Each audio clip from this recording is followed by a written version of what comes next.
दुर्योधन ज्या वेळेला मागायला गेला मदत अर्जुन आणि दुर्योधनाने सगळे घेतले, 1.25 लाख योद्धे, सत्ता, संपत्ती, दास सर्व घेतले. आणि अर्जुनाला ही लांब मोठी कथा आहे, पण तुम्हाला शॉर्टकट सांगतो. अर्जुनाला ज्यावेळेला मागायची पाळी आली, अर्जुनाला सांगितले, अरे अर्जुना माग. म्हणले काही नको देऊ मला, काहीच नको, फक्त आपण. बघा कधी महाभारत वाचून बघा. आणि अर्जुन असा भाग्यशाली पुरुष आहे, काय सांगा तुम्हाला. जेवढा तुम्हाला अर्जुन कळेल तेवढी तुम्हाला ज्ञानेश्वरी कळते. जेवढा अर्जुन समजेल ना तेवढं तुम्ही तुम्हाला समजता, तुम्ही तुम्हाला कळता. अर्जुन जर नाही कळता तुम्हाला जग कळत नाही. अर्जुन असा मंडळी, काय सांगा तुम्हाला. एक महाभारतातले 2 मिनिटांमध्ये तुम्हाला प्रसंग सांगतो. भीष्माचार्य शरपंजरी पडले 10व्या दिवशी, युद्धाच्या 10व्या दिवशी. आणि 11व्या दिवशी द्रोणाचार्य सेनापती पदावर आरूढ झाले, खुश झाले. आणि दुर्योधनाला सांगितलं, दुर्योधना प्रसन्न नाही, काय मागायचे मग. दुर्योधन असा चॅप्टर होता. दुर्योधन म्हणला, बघा बरं का गुरुवरी, म्हणला अरे काय मागायचे ते माग. दुर्योधनाला एक करा, आज सूर्यास्ताला जायच्या अगोदर युधिष्ठिराला जिवंत पकडून माझ्यापाशी आण. कुणाला? युधिष्ठिराला पकडून माझ्यापाशी आण. असं कोण म्हणताय? दुर्योधन म्हणतोय. त्यावेळेला द्रोणाचार्याने वाक्य खूप ऐकण्यासाठी, हे संस्कृत मध्ये पण तुम्हाला मराठीमध्ये सांगतो. बघा किती गोड वाक्य आहे. अर्जुना खरं सांगू, मीच काय, पण माझा बाप जरी आला, बापाचा बाप जरी आला, आणि प्रत्यक्ष कन्हैया जरी आला, इंद्र चंद्र कोणी जरी आले ना, तरी सुद्धा अर्जुनाच्या हातात जोपर्यंत गांडीव धनुष आहे तोपर्यंत युधिष्ठिराच्या केसालाही धक्का लागू शकत नाही. हे जगातलं उदाहरण सांगतो तुला. अर्जुन जोपर्यंत हातात गांडीव धनुष्य घेऊन उभा आहे ना, मी गुरु आहे, मला माहित आहे. पण अर्जुनाची ताकद असे, भगवंत सांगतात, अर्जुना तू संग्रामी हरू जंतीला, जेने संग्रामी हरू जंतीला निवांत कवचाचा ठाव फेडीला, पोवडा तू वाक्याला करणार वासे, पाहता तुझे पाडे दिसे त्रैलोके ठोकडे, ऐसे पुरुषत्व चोखडे पार्था तुझे. आणि काय ओवी बघा, भगवंत म्हणतात, अर्जुना अरे तू जे आहेस ना, एका सिंहिणीचा छवा आहे, सिंहिणीचा बछडा आहे. आणि हे जे 100 आहेत ना, हे हत्तीचे पोर आहेत. हत्तीचा कळप मंडळी, 1000 हातीचा कळप जर पुढून आला, चाललाय रस्त्याने, आणि समोरून आहे ना वाघिणीचा पोरगा, सिंहिणीचा पोरगा, 1-1.5 महिन्याचं पोरग पुढून आलं का, आणि त्यानं जर गर्जना केली सिंहिणीच्या पोटात, महाराज हत्ती नाही ना पोटातला गर्भ टाकते, उभाट्या गर्भ टाकून देते, इतका धाक आहे. कौरवा असे का धाक तुझा. काय वाक्यात महाराज, काय सांगा तुम्हाला. जैसे, बघा शब्द ऐकून तर घ्या बाब्या, जैसे सिंहांचे हका युगांत होय मदमुका, तैसा कौरवा. कुठल्या एकाला दोघाला असे का म्हणजे सर्व कौरवांना धाक तुझा, धाक. तुमच्या वक्तृत्वाचा, तुमच्या अभ्यासाचा, वाणीचा, कलेचा, गुणाचा धाक असावा लागतो, दरारा असला पाहिजे, दरारा. तुम्ही आल्याबरोबर मला माणूस वाटलाच पाहिजे का, हे तुमचा मोठेपणा आहे, तुम्ही हे मिळवा. म्हणून द्रोणाचार्य म्हणतात, दुर्योधना ऐक, अर्जुन कसा आहे, अर्जुनाला काय केले, अर्जुन एवढा मोठा का, अरे मलाच काय माझ्या बापालाही तिथपर्यंत जाऊ देत नाही, हे स्वतः गुरुनं सांगावं, हा तुमचा मोठेपणा आहे. सद्गुरु जोग महाराजांनी सांगावं, माझ्या बंकटची बरोबरी करणारा पृथ्वी तलावर अजून मुलगा जन्माला यायचा आहे. हे जोग महाराजांनी म्हणावं.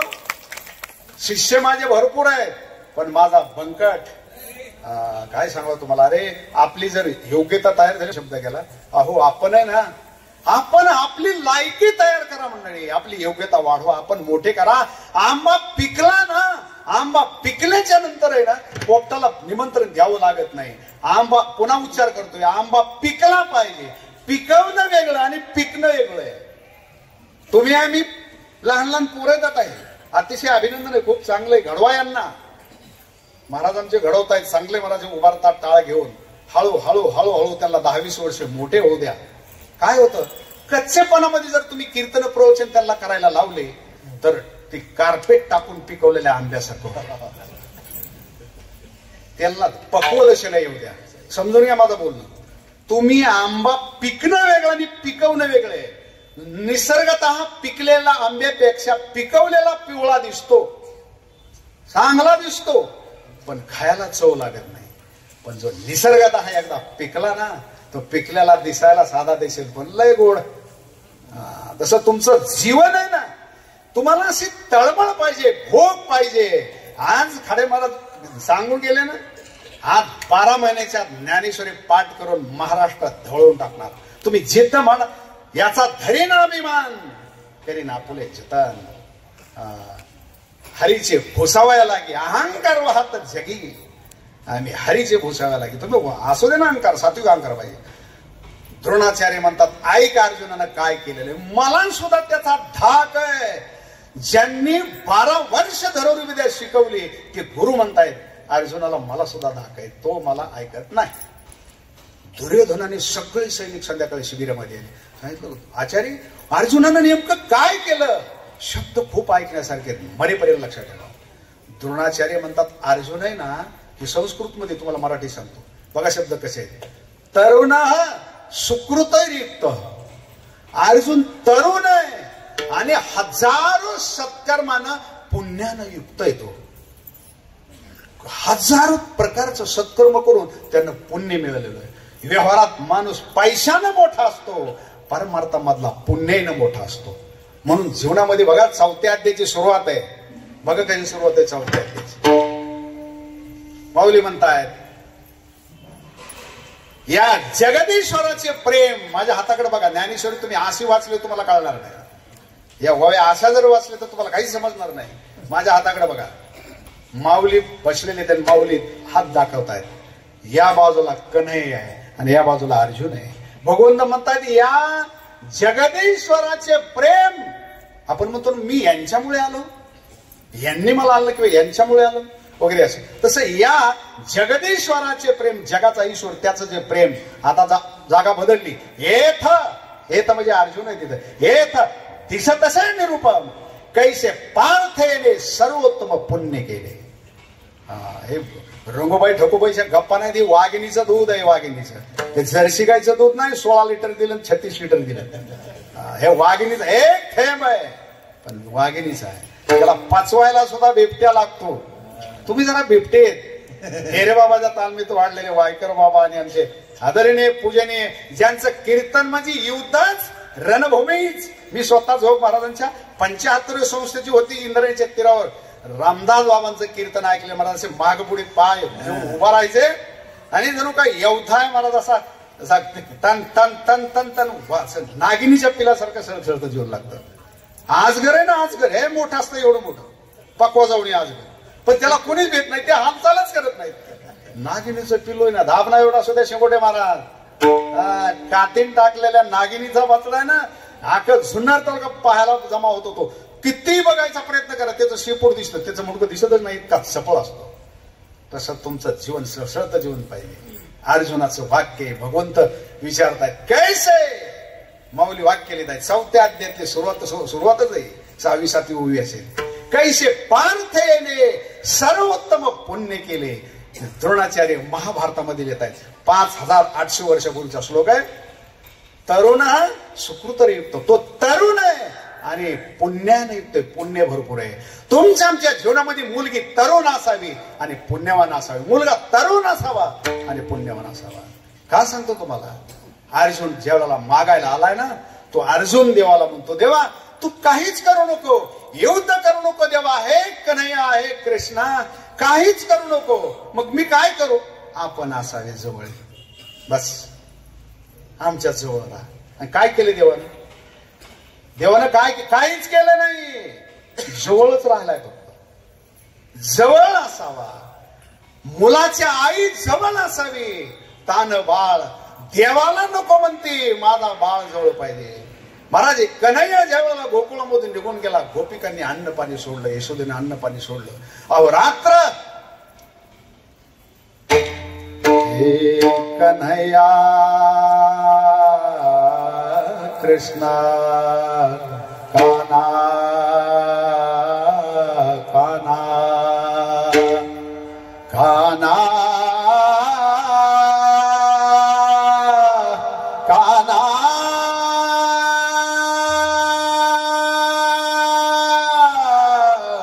कृष्णा कृष्णा कृष्णा. रात्र न कळे दिवस न कळे जगद्गुरु तुकोबरांनी पूर्ण संसार प्रपंच सोडून दिला भंडारा डोंगरावर. आज ठीक आहे, त्यावेळेला कसं असेल मरदा रात्र विठ्ठल विठ्ठल विठ्ठल गळ्यामध्ये विना. बस मुलगी कुठे दिली, मुलाचं काय चाललंय, भावांचं काय चाललंय, आईवडील काही नाही. बस बस अहोरात्र गळ्यामध्ये विना आणि देवासाठी वेडे झालेले तुकोबरा. एक काळ आहे तुम्हाला ज्ञानेश्वरीसाठी वेडं बनावं लागेल. घरातल्या लोकांनी तुम्हाला वेड्यात काढलं पाहिजे, तेव्हा तुमचा शहाणपणा जगाला दिसतो, ज्ञानेश्वरीला दिसतो. वेडे होऊन बना, येडे व्हा ज्ञानेश्वरीसाठी. जुन्नर तालुक्यानं म्हणलं पाहिजे चांगलं होतं, पण हे ज्ञानेश्वरी घेऊन नुसतं उसातून झाडाखाली जाऊन बसतो, डोंगरावर शिवनेरी किल्ल्यावर नुसतं ज्ञानेश्वरी शिवाय काही. तुम्ही वेडे व्हा, वेडे. आणि एकदा तुम्ही वेडे झाले, तुमच्यासाठी जगाचा बाप वेडा झाला, वेडा झाला, वेडा झाला, वेडा झाला. गणया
देवाला वेळ लागाव महाराज. आपल्या परमार्थ त्याला प्रेम म्हणतात, त्याला भक्ती म्हणतात. पोट भरे परमार्थ कामाला येत नाही. एरा बहुत जोडती किरीटी जैनची भजनी भोगासाठी. केव्हा होणार याचे भजन हे तो संसाराचे साधन. मग कसं भजन, कशी भक्ती पाहिजे, काय भगवंताचे वाक्य आहेत महाराज. भगवंत काय सांगतात बघा. त्याचं बरोबर आहे. उद्याच्याला म्हणून आहे खाडे महाराजांच्या कीर्तनाला कुत्रा सुद्धा नव्हता म्हणून आला विचार. ते पहिलं काहीतरी तिने पंढरपूरच्या वाऱ्या वगैरे केल्या असतील आहे का नाही. काय सांगतो तुम्हाला, देवाला वेळ लागावं, देवाला वेळ. तुमचं देवाला तुमच्याशिवाय करमलं नाही पाहिजे. काय सांगावं तुम्हाला.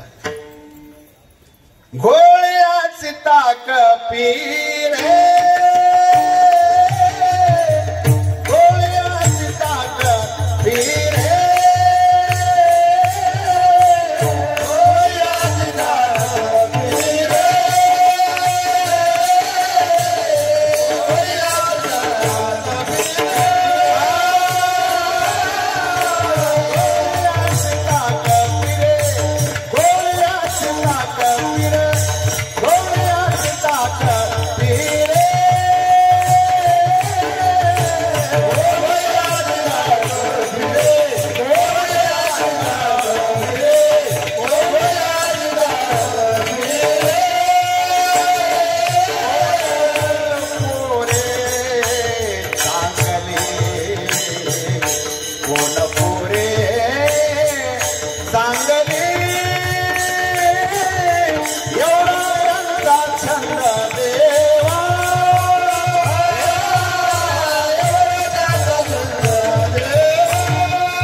छंद. देवाला वेळ लागावं, त्याला ज्ञानेश्वरी म्हणतात, त्याला भक्ती म्हणतात.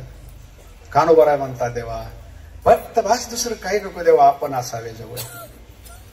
ज्याला जवळ करायचंय ती लक्ष्मी. 9वा अध्याय वाचा. जिच्या दासी दासी अष्टमहासिद्धी, त्या दासीने ना जरी इंद्रपुरी नुसतं बघितलं, इंद्रपुरीकडे बघितलं तरी ते रायाचे रंक होतात, भिकारी होऊ शकतात. आणि जर एखाद्या साध्या येड्याबाबळीच्या झाडाकडे बघितलं ते कल्पतरू होतात. त्या दासा लक्ष्मीच्या आहेत. आणि ती लक्ष्मी भगवान परमात्म्याची ते पाय धुवायच्या दैवा पात्र झाली. बस सर्वस्व सांडून सेवा. बस ती पाय धुवायच्या दैवा पात्र झाली. आणि तिचा हा पती तो जर जवळ आला ना, पूर्ण विश्व कानोबरायांच्या हातात आणि जवळ येते. म्हणून आपण असावे जवळ.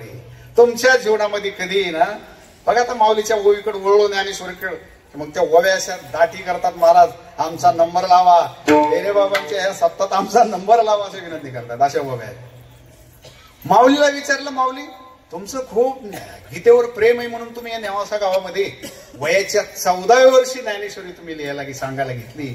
माऊलीचं वय 14 वर्ष आहे. बघा आपलं तपासून बघा.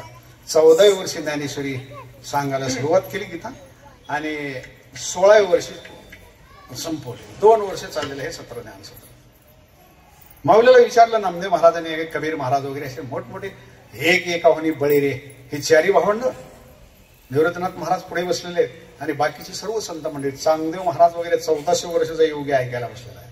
आणि ते ज्ञानेश्वरी माऊली गोवी लिहित आहेत. माऊलीला विचारलं, माऊली तुमचं खूप ज्ञानेश्वरीवर प्रेम आहे का गीतेवर?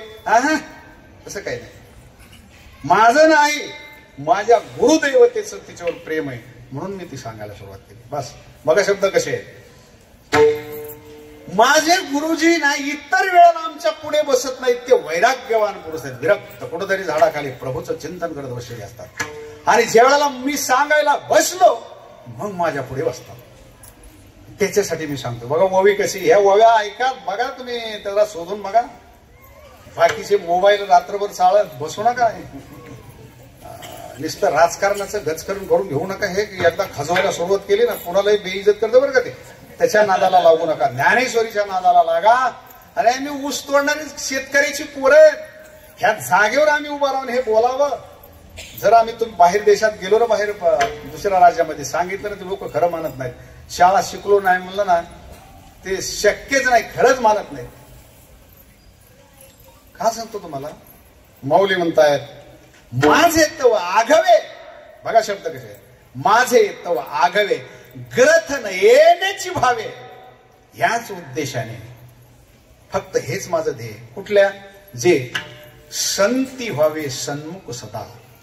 संती म्हणजे निवृत्तनाथ महाराजांनी. त्यांनी माझ्या समोर बसावं, त्यांनी सन्मुख व्हावं म्हणून मी ज्ञानेश्वरी ती सांगतोय. बाकी दुसरं काहीच मला समजत नाही. संती व्हावी सन्मुख. हा शब्द पुन्हा सांगतो.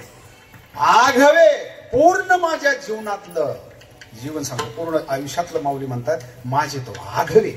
ग्रथन म्हणजे चिंतन, बोलणं, येण्याची भावे. हाच हेतू आहे. संती व्हावे सन्मुख सदा, आपण असावे जवळी. याच्यासाठी बोलते तुम्हाला. किंबहुना मग तुमचे कृपे काच. मला आहे ना दादा, हे गुरुदेवा तुमचे कृपे काज या लागी व्याज ग्रंथाचे केले. याच्यासाठी उभं निमित्त केले. तुमची कृपा माझ्यावर व्हावी, अखंड त्या माध्यमातून तुम्ही माझ्या जवळ असले पाहिजे. आपण असावे जवळ. बस तुम्हाला आता अभंग कळला. तुम्ही दररोज म्हणताय काकडा, आपण असावे जवळी. याच्यासाठी देवा हात जोडतो. पण कधी जवळ असावे? कथे काळी. मी जेव्हा माझा परमार्थ करेल. आणि खरं सांगू तुम्हाला, तुमच्या संसारातल्या गोष्टीत आहे ना, मसन वाट्यातली भूत असतात जवळ आपल्या मसन. घरातली माणसं काय आहे, मला हे भूतच आहे, ते पक्के लागलेले आपल्याला मरुस तर सोडत नाहीत. परमार्थ करायला तुम्ही निघाले, ज्ञानेश्वरीला समर्पित झाले. मागे पुढे उभा राहे सांभाळे, निर्वाणी गोविंदासे मागे पुढे काही जर साकडे पुढे. तुम्ही ज्ञानेश्वरी हातात घ्या.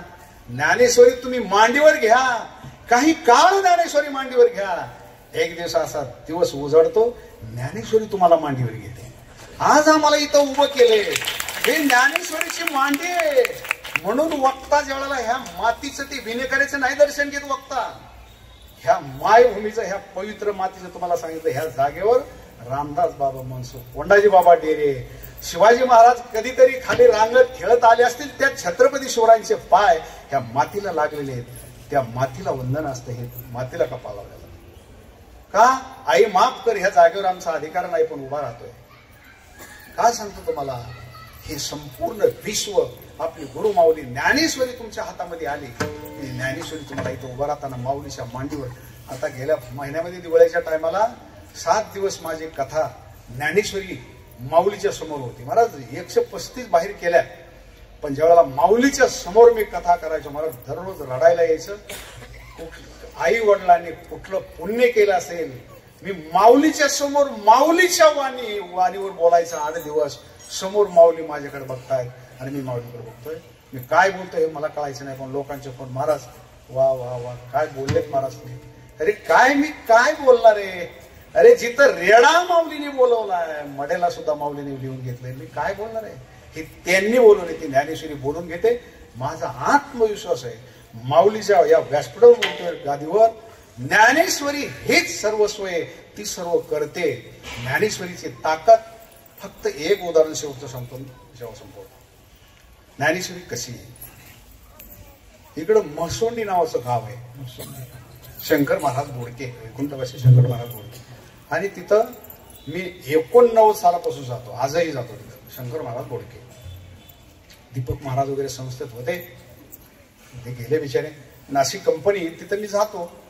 तर त्या सप्ताहामध्ये सुरुवातीला 90-91 असा काळ ज्ञानेश्वरीचं व्यासपीठ मी चालवायचो. सुरुवातीला ज्ञानेश्वरी पारायण 8 दिवस राहण्यात यायचं. मग वर हरभऱ्याचा ढाळा वगैरे ते पठार भागाकडे तिकडे जायचं खायला. मी ते गव्हाळ्या माळा म्हणून माळावर सुद्धा गेलेलो जायचे. आणि मग एका माणसानं मला सांगितलं, बाबा इथं वाघ आहेत बरं का, जाऊ नका, इथं वाघ असतात म्हणजे. ते त्यांची भाषा मला काय लक्षात, ते म्हणायची यंटानी वाघ, यंटानी असं ऐका नाही अजून, यंठानी अजून आहे इकडे तिकडे. फक्त तिथं गेल्याच्या नंतर म्हणले, इकडे एक वस्ती म्हणले आदिवासी लोकांची, ठाकर कास काहीतरी म्हणले, त्यांनी एका बाबानं वाघणीचं पिलू धरून आणलं. मग मी असं मन लावून ऐकलं, मी जर रस्त्यावर होतो, म्हणलं बाबा झाडाखाली बसू आपण. मग त्यांनी सांगितलं, त्याचं बाबा पुन्हा बाबा नाव होतं म्हणले, पुन्हा. आणि मग त्यानं वाघिणी व्याली आणि ती वाघिणीचं पोट रिकामं झाली, मग ती केली, भूक लागली, काहीतरी खायला गेली. बाबानं काय ते शिळीचं पिलू उचललं आणलं घरी. आता घरी मुसोंडीमध्ये आणलं आणि आणल्याच्या नंतर मग त्यावेळेचे घर असे कौलाराचे घर होते. ती वाघीण ते पाहिलं दिवसभर पिल्लू कुठे आहे, ती वासावर आली रात्रीचं 1 वाजता तिने उडी टाकली त्या कौलावर, वर गेली आणि त्या पंजानं कौल बाजूला केली, खाली एंट्री केली. तिथं जर 12-13 माणसं ते झोपलेले. ते बाबा म्हणून ते म्हणले, बाबा ते माझे आजोबा होते, काशी शेजारी होते, त्यांनी ते सांगतात, ज्या वेळेला वाघीण खाली आली आणि त्या वाघिणीने असं बघितलंय लोक, त्यावेळेला काय लाईट वगैरे नव्हती, ते दिवा लावलेला असं राखेलवरती चिमणीचा किंवा मग तेलावर लावलेला दिवा, त्याच्या प्रकाशात ते सगळे झोपलेले होते. ते म्हणले त्याच्यातली 2-3 जागे झाली आणि वाघिण्याचा चेहरा पाहायला ह्यांना मे मध्ये थंडी भरली अशी थरथर उडत होती. आणि 1-2 तर दोत्राचा पितांबरच झाला. वाघिणीने ढरकाळे मारले मारत पिल्लाला जो पाना आलेला होता. आणि ते पिल्लू जे होतं ना, ते शेळीचे पिल्ल कोंडायचं काय म्हणतात त्याला, खुरावडा का काहीतरी म्हणतात बरं, खुराड डाल म्हणा काय, ते तुमच्या लक्षात आलं. मग ते डाल काय लक्षात आलं, ते डाल उचललं, तिनं पंजन वर केलं, ते बछडा घेतला आणि मला जेवढा पाना आलेला होता तेवढा पाजला. मस्त त्याच्या अंगावर इकडे तिकडे असं पंजा करून इकडे बघायची. उचललं पिल्लू आणि उभा राहिला एक डरकाळी मारली तिने. पुन्हा वर गेली, वर ते गेली आणि पुन्हा डरकाळी मारली. म्हसवंडीकर, जर तुमच्यामध्ये कुणामध्ये हिंमत असेल, आज या वाघणीच्या तावडीतून तिच्या बछड्याला सोडून दाखवा, तुमची बघते. आणि वाघीण बछड्याला घेऊन निघाली. सोडविल का कोणी आता तिला तावडीतून? आहे कोणामध्ये हिंमत? दृष्टांत संपला. जो 72 पुरुष आणि महिला ज्ञानेश्वरीचा बछडा म्हणतायत, ज्ञानेश्वरीला आई मानतात, ते हे माय ज्ञानेश्वरी. ती ज्ञानेश्वरी जशी वाघीण तिच्या बछड्याला घेऊन गेली, तसा कळी काळ जरी जीवनामध्ये आला तरी ही ज्ञानेश्वरी रूपी वाघीण हात लावू देत नाही, कळी काळाच्या दबाडातून तुम्हाला ओढून घेऊन येते. हे ज्ञानेश्वरीची ताकद आहे. याच्यासाठी ज्ञानेश्वरी माऊलीने विश्वातले संत कानोबराय म्हणतात आपण असावे जवळ.